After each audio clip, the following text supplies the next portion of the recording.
The world did not end in a single moment. There was no final explosion that silenced everything. What ended first was certainty.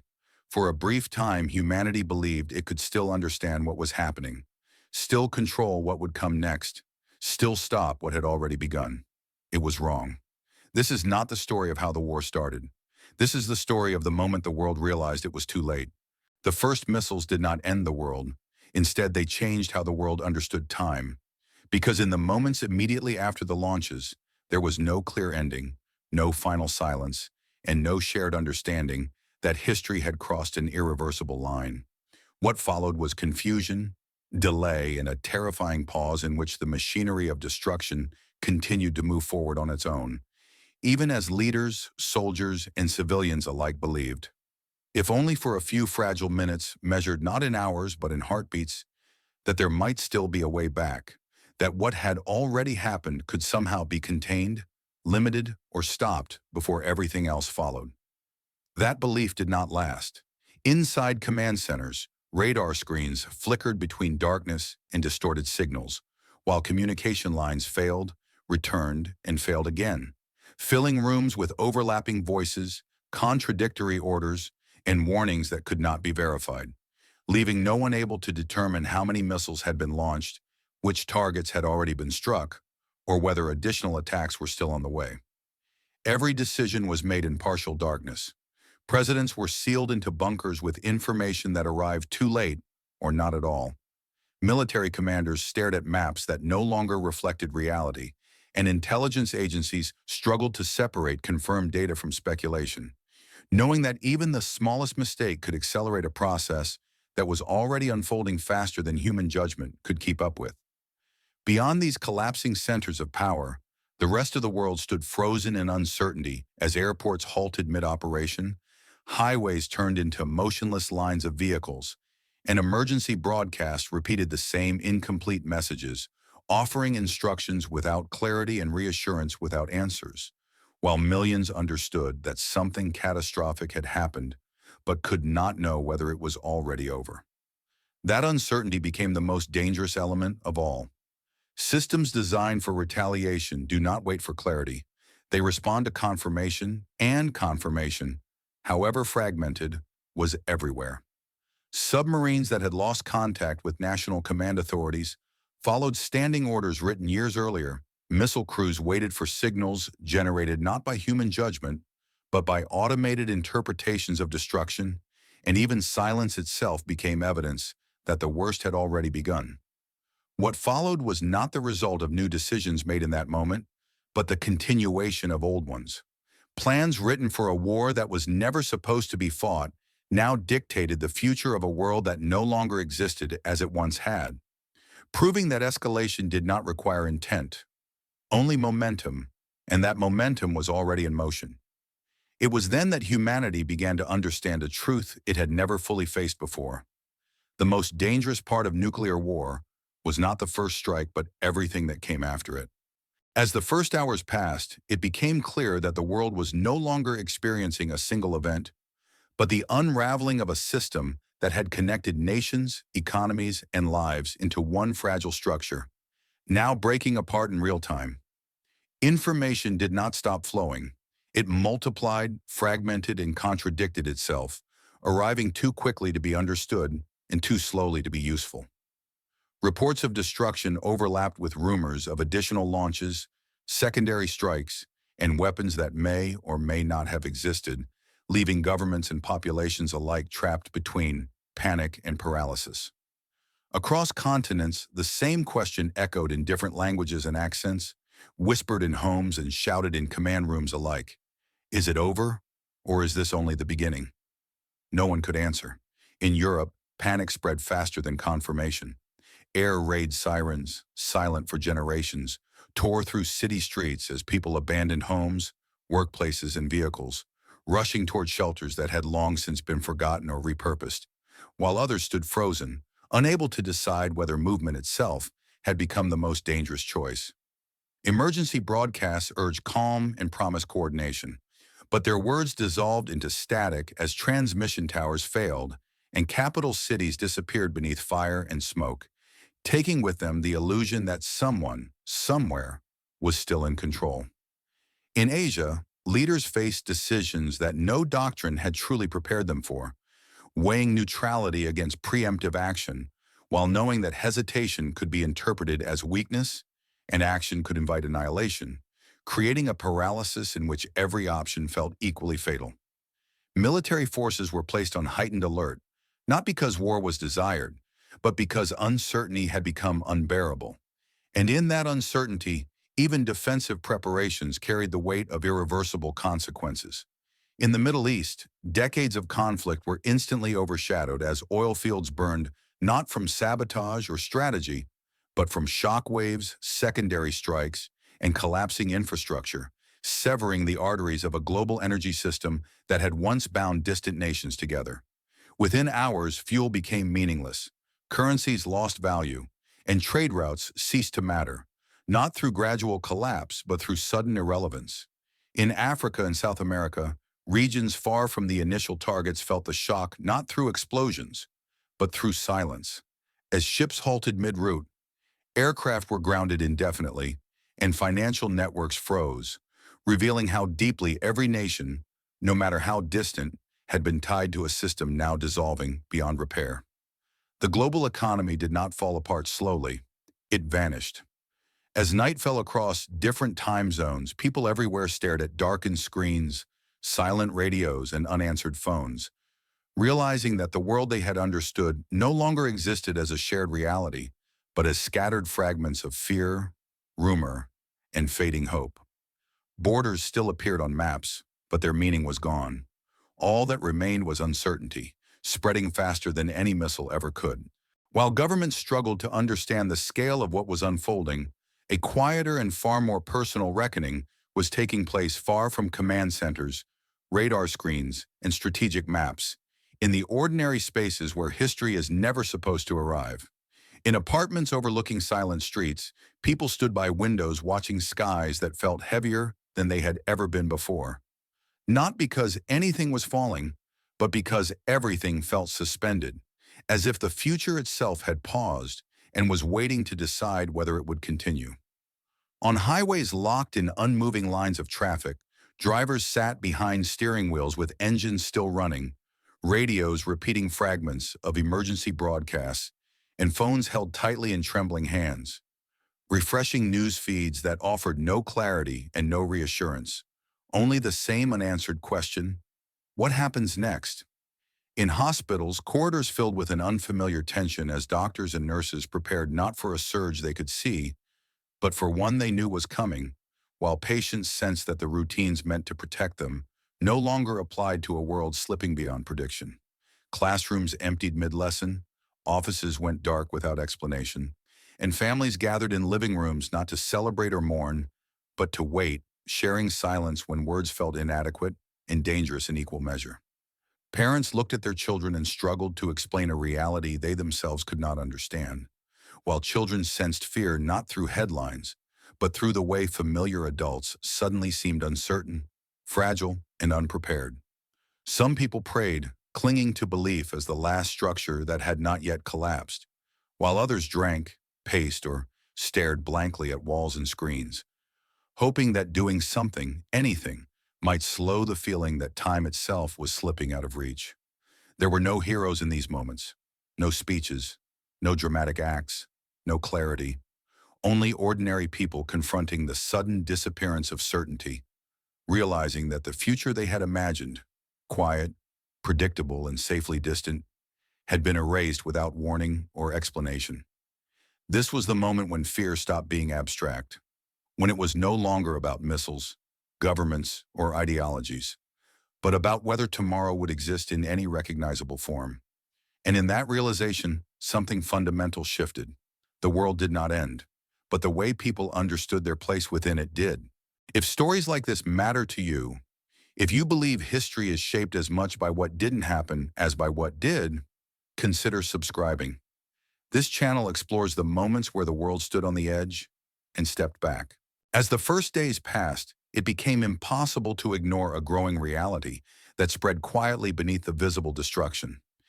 The world was not merely losing cities or infrastructure. It was losing the ability to coordinate itself in any meaningful way.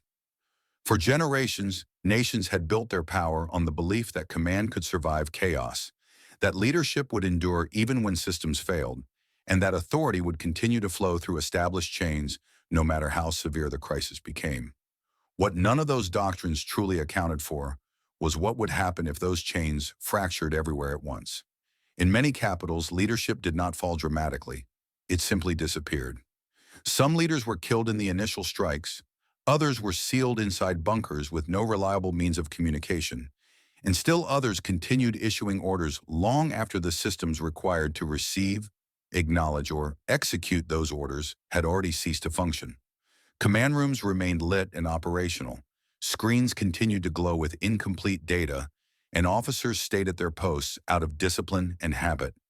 Yet the invisible connections that once transformed decisions into action were gone, replaced by isolation, delay, and a level of uncertainty so deep that even decisive orders no longer carried real authority. Military units across the world found themselves operating in an environment where guidance arrived fragmented or not at all, forcing commanders to weigh independent action against restraint, while knowing that acting too quickly could escalate disaster and waiting too long could invite annihilation, leaving no choice that did not carry irreversible consequences. In this vacuum, authority began to drift downward and outward. Local commanders assumed control not out of ambition, but out of necessity, securing food supplies, fuel reserves, transportation routes, and civilian populations in the absence of any coherent central direction, acting not as agents of strategy, but as custodians of survival. What emerged was not a continuation of organized warfare, but a scattered landscape of isolated decisions, each shaped by fear, incomplete information, and the instinct to preserve whatever could still be protected, even when protection itself risked provoking further violence. Diplomatic structures collapsed alongside military coordination, embassies went silent, secure lines remained unanswered, and messages intended to slow escalation arrived too late to matter, transforming caution into irrelevance and restraint into weakness. Negotiation did not fail because no one desired peace, but because no one could determine who still possessed the authority to speak for a nation, or whether any promise made could be enforced in a world where enforcement mechanisms no longer existed. As this unraveling continued, a deeper truth became unavoidable. The war was no longer being directed by people in rooms making conscious choices, but by systems, routines, and contingency plans designed to function precisely when human judgment was absent. Human decision-making, once considered the final safeguard against catastrophe, had become fragmented, localized, and increasingly powerless against the momentum of processes already set in motion. The world had not simply lost its leaders, it had lost the ability to stop itself. For a short and dangerously misleading moment, the world believed the worst had already happened, because the first explosions felt final. Cities were already burning, and the silence from governments created the illusion that the violence had reached its peak. That illusion did not survive reality. The most destructive phase of the war did not begin with anger, ideology, or deliberate escalation, but with systems continuing to do exactly what they had been designed to do, long before anyone imagined they would ever be used in this way. Nuclear strategy had always assumed that retaliation would be immediate, overwhelming, and decisive, yet it had also assumed that someone, somewhere, would always remain in control of when to stop. What the world now discovered was that these systems were far better at starting processes than ending them. Across land, sea, and sky, automated protocols remained active, interpreting fragmented data streams, damaged sensor readings, and long stretches of silence as confirmation that further action was required, even when human oversight had collapsed or ceased to exist entirely. Submarines that had lost contact with national command authorities followed standing orders written years earlier, orders designed for a world where communication failures were temporary and leadership would eventually reassert itself, not for a world in which silence had become permanent. Missile crews waited for signals generated not by human judgment, but by machines interpreting patterns of destruction, and when those patterns matched thresholds defined long ago, launch sequences continued without hesitation, without doubt, and without awareness of what had already been lost. The second wave did not arrive everywhere at once. It arrived unevenly, unpredictably, and often redundantly, striking targets that had already been destroyed, military installations that no longer functioned, and cities that had been reduced to ruins hours earlier. Not because anyone intended to maximize suffering, but because momentum had replaced strategy. In many cases, missiles were launched toward coordinates that no longer held strategic value, guided by plans that assumed an intact enemy capable of response, rather than a fractured world struggling to understand what was still happening. This was no longer war as it had been imagined. It was process without purpose. As the sky continued to glow night after night, illuminated by distant fire reflecting off ash-filled clouds, it became clear that escalation no longer required decisions. It required only the absence of interruption, and interruption had become impossible. Attempts to halt the cycle failed not because restraint was unwanted, but because restraint could no longer be communicated reliably, verified confidently, or trusted universally. Messages meant to cancel launches arrived too late, arrived corrupted, or arrived at facilities that no longer existed. In several regions, automated defense systems misinterpreted environmental anomalies, electromagnetic disturbances, and debris from earlier strikes as fresh attacks, triggering additional responses that fed back into the same destructive loop. Each response generated new data. Each data point reinforced the system's belief that retaliation was justified. The second wave fed itself. By this stage, the war was no longer escalating toward a goal. It was expanding outward, driven by the simple logic of confirmation, reaction, and momentum, untethered from political objectives, military necessity, or human intent. For those still alive to witness it, the realization was devastating. The world was no longer being destroyed by choices, but by inertia. What had once been designed as a deterrent had become an autonomous engine of collapse, and humanity had discovered, too late, that building machines capable of ending the world did not guarantee the ability to stop them once they began. The end of the explosions did not bring relief, because what followed was not peace, but a slow and relentless transformation of the world itself, unfolding quietly and invisibly while humanity struggled to understand what kind of future was still possible. In the days after the second wave, fires continued to burn across vast regions, not as isolated incidents, but as interconnected systems of destruction, feeding on collapsed infrastructure, broken supply lines, in cities that no longer had the means to contain the flames consuming them. Smoke rose endlessly into the atmosphere, carrying with it ash, debris, and the remains of entire neighborhoods. And as these particles spread across continents, they began to block sunlight in ways that no weapon ever had, turning the sky into a dull, muted veil that dimmed days and erased the difference between morning and afternoon. Temperatures began to fall, not suddenly but steadily, as if the planet itself were withdrawing, responding not to human suffering, but to physics, chemistry, and the silent consequences of fire on a global scale. Crops failed first in regions already weakened by disruption, where planting schedules had been interrupted, irrigation systems destroyed, and workers displaced. But soon even areas far from the initial strikes began to experience shortened growing seasons, unpredictable frosts, and harvests that never fully matured. Food, once abundant and taken for granted, became uncertain, then scarce, and finally central to every decision people still had the power to make. Governments that still functioned attempted to manage reserves, impose rationing, and control distribution, but without transportation networks, reliable communication, or public trust, these efforts often collapsed into confusion, hoarding, and conflict at the local level. As weeks passed, the scientific understanding of what was happening slowly emerged from fragmented observations, isolated research stations, and surviving academic institutions that compared notes across whatever channels still existed, revealing a reality more devastating than many had imagined.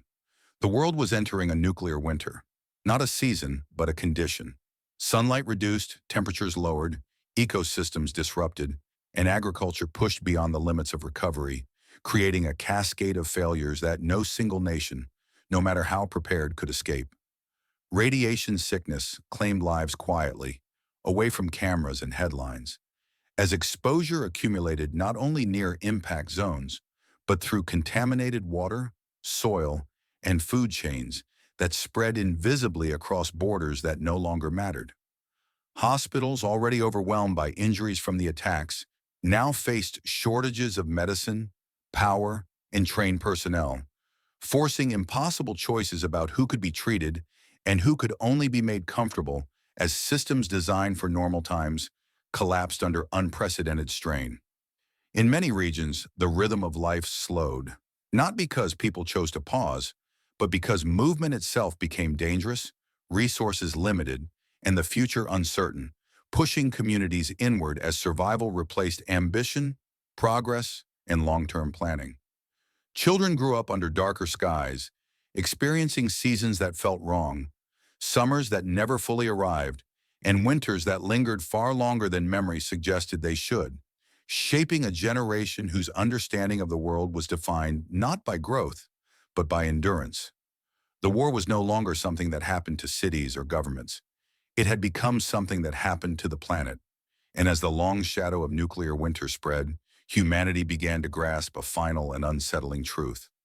The most lasting weapon of the conflict was not the explosion, but the silence that followed, changing the world slowly enough that no single moment could be blamed, yet permanently enough that nothing would ever return to what it had been before. If stories like this matter to you, if you believe history is shaped as much by what didn't happen as by what did, consider subscribing. This channel explores the moments where the world stood on the edge and stepped back. As months passed under darkened skies and weakened sunlight, the greatest transformation was no longer environmental, but social, as the structures that once organized daily life quietly dissolved and were replaced by something far less stable and far more uncertain. Nations still existed in name, borders still appeared on old maps, and flags still hung over buildings that remained standing. Yet the authority those symbols once represented had faded into memory, replaced by local realities shaped by survival rather than ideology or law. In many regions, large cities emptied not through evacuation orders or coordinated planning, but through exhaustion, hunger, and fear, as people slowly realized that urban life depended on systems that no longer functioned and would not return anytime soon. Those who could leave did so gradually, carrying what little they could salvage, moving toward rural areas, abandoned towns, or any place where food, water, and shelter seemed even slightly more attainable than in the ruins they left behind.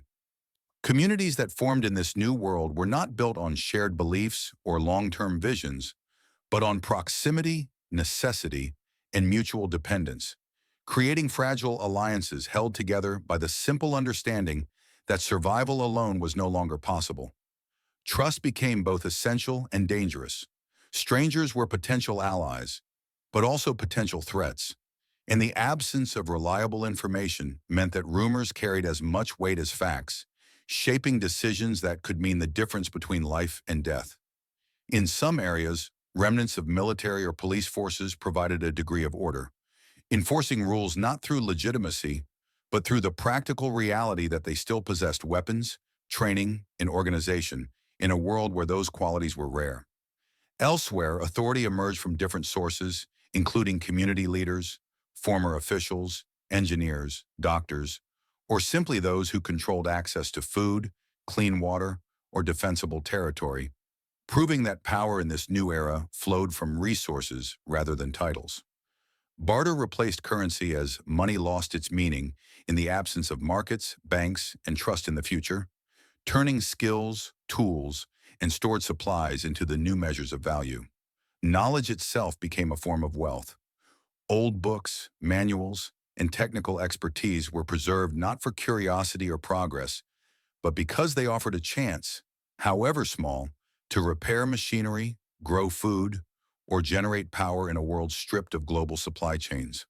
Children born during this time grew up without memory of the world before, learning caution before curiosity and cooperation before competition, shaped by stories of a past that sounded increasingly unreal the further it receded into legend.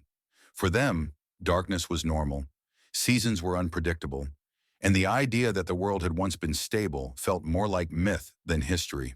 Across the planet, humanity adapted not because it chose to, but because it had no alternative, forming a patchwork civilization defined by isolation, resilience, and loss, where progress was measured not by innovation, but by continuity. The age of nations had not ended in a single moment. It faded quietly, replaced by a world where survival was local, trust was limited, and the future was no longer something promised, but something negotiated day by day. As years passed and the memory of the old world slowly faded into something distant and uneven, it became clear that humanity had not entered a new global order, but a world without one, where power no longer radiated from capitals, institutions, or ideologies, but emerged unevenly from geography, resources, and circumstance. There was no longer a center to the world.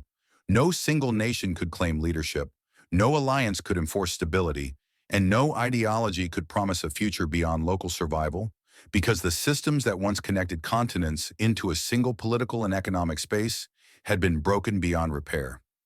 In this new reality, influence belonged not to those who spoke the loudest or remembered the past most clearly, but to those who could still produce food, generate energy, and protect their communities against both scarcity and violence.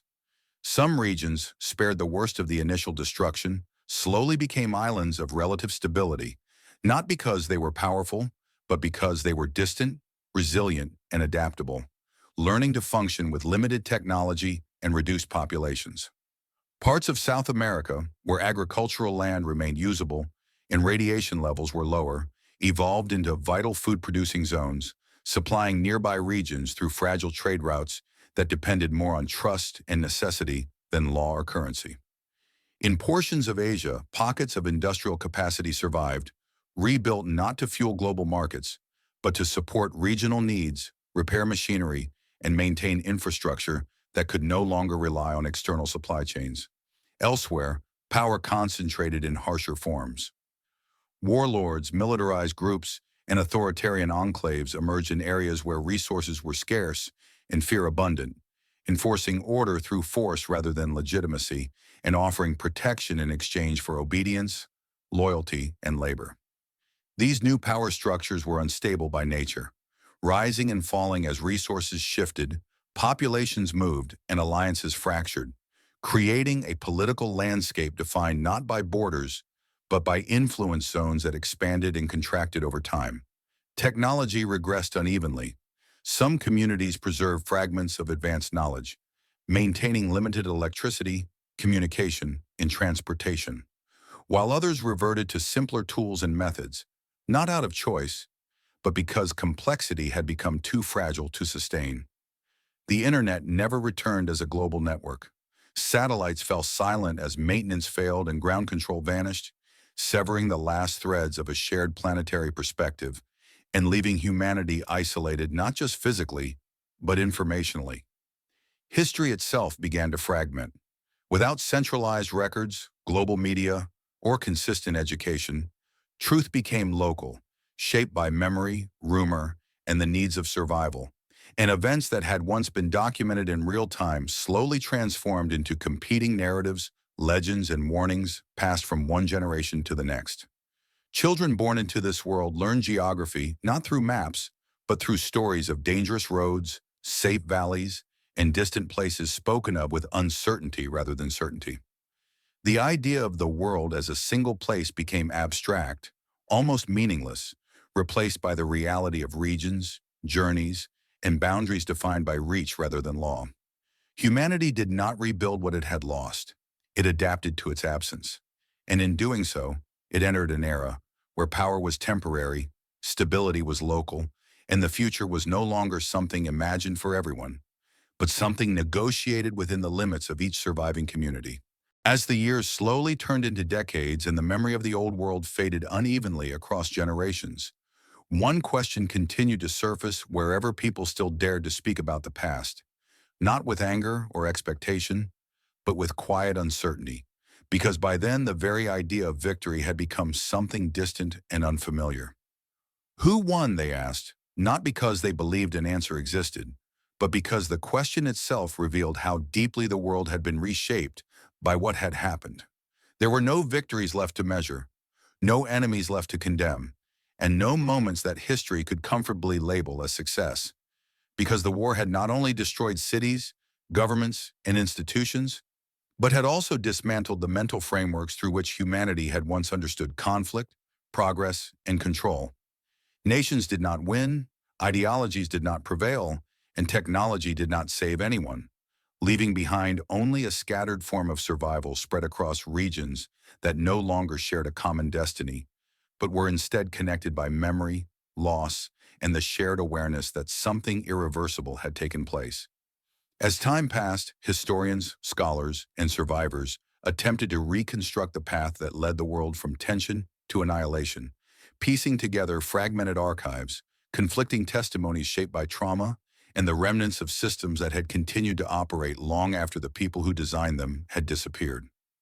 What emerged from this effort was not a story of madness, hatred, or deliberate destruction, but a story of structure, built upon assumptions that had never been fully questioned, reinforced by doctrine, and trusted precisely because the system had functioned perfectly for so long. Each individual decision, when viewed in isolation, appeared logical, necessary, and justified. Yet when combined, these decisions formed a rigid chain so tightly constructed that once it began to move, no single human being retained the power to slow it down, question its direction, or bring it to a halt. The war did not truly begin with the launch of the first missile, but at the moment when questioning became optional, when obedience was treated as safety, and when responsibility dissolved into procedure, leaving doubt to be interpreted not as caution, but as weakness. In another timeline, one that history now remembers only as a possibility rather than a reality, a single individual hesitated, not out of courage or rebellion, but out of uncertainty, and that hesitation created just enough space for assumptions to be challenged and for the machinery of destruction to remain idle long enough for humanity to step back from the edge. In this world, that hesitation never came, and the absence of that moment shaped everything that followed. Generations grew up beneath altered skies and within societies fragmented by scarcity and memory, inheriting a world that still functioned at the most basic level, but no longer dreamed of progress, expansion, or a shared future beyond survival. For them, the war was not an event confined to history books, but a condition embedded into climate, culture, and daily behavior, shaping how communities govern themselves, how parents raise their children, and how trust was given cautiously, if at all. Over time, the story of the old world transformed from lived experience into distant warning, from certainty into myth, and from something unimaginable into the central lesson of human history. People came to understand that the most dangerous belief was not hatred toward an enemy, but unquestioned confidence in systems that were too complex to be fully understood and too fast to be stopped once they were set in motion.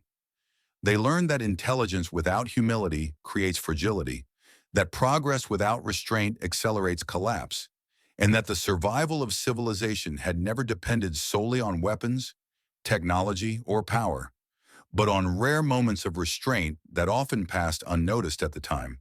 The memory of what almost did not happen became as powerful as the memory of what did, because in the end, the world was not undone by ignorance or malice, but by certainty, by the belief that there was no time left to wait. And in the silence that followed, a realization slowly took shape. The end had not arrived because humanity lacked intelligence. It had not arrived because technology failed, and it had not arrived because power was insufficient.